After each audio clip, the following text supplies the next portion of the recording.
అది దీప విషయంలోనో మరెవరి విషయంలోనో అన్నది పక్కన పెట్టు.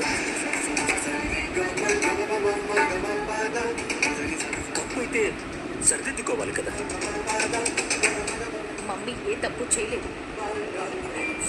తన మనస్తత్వాన్ని పూర్తిగా అర్థం చేసుకుంటే తప్ప మమ్మీ ఏంటో నీకు అర్థం కాదు. డాడీ, కోపంతో నిండిపోయిన మనసు విషం కలిపిన పాల లాంటిది. తెలిసి తాగినా తెలియక తాగినా విషం ప్రాణాలు తీస్తుంది. నా భార్య ఎలా ఉండేదో నాకు తెలుసు, కానీ ఇప్పుడు అలా లేదు. ఒక భర్తగా సరిచేయాల్సిన బాధ్యత నాకుంది. ఈ సమస్యకి ఒక్కటే పరిష్కారం. జరిగిన దానికి కాంచన ఫ్యామిలీకి సారీ చెప్పడం.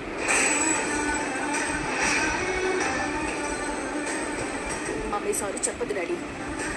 చూడు సుమిత్ర, జోత్స్న మాట నీ మాట అయితే నువ్వు నా మాట కూడా విను. నా చెల్లి కాంచన నిన్ను క్షమించే వరకు నేను నిన్ను క్షమించలేను.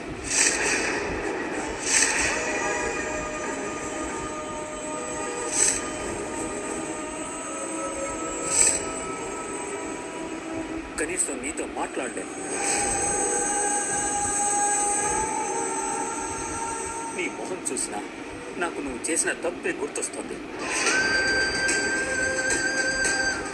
Hands of daddy. ఆ దీప ఎంత పెద్ద తప్పు చేసినా క్షమిస్తా. అలాంటి దీప విషయంలో మా మమ్మీ కోపంతో చేసిన చిన్న పొరపాటుకి ఇంత పెద్ద శిక్ష వేస్తావా? ఇది పొరపాటు కాదమ్మా, పాపం.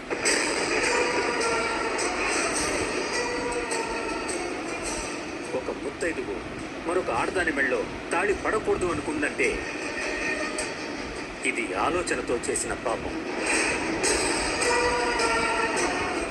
తాళి తీసింది కాబట్టే ఇది చేతులతో చేసిన పాపం. ఈ ఇంటి గౌరవ మర్యాదల గురించి పట్టించుకోలేదు కాబట్టి తన స్థానం ఏంటో మరచిపోయి చేసిన పాపం. పాపానికి పరిహారం శిక్ష. క్షమాపణ కోరడానికి మించిన శిక్ష లేదు. అందుకే మీ అమ్మ క్షమాపణ చెప్పాల్సిందే. అక్కడ నిలబడి జరిగిందంతా వింటున్నా దీపకి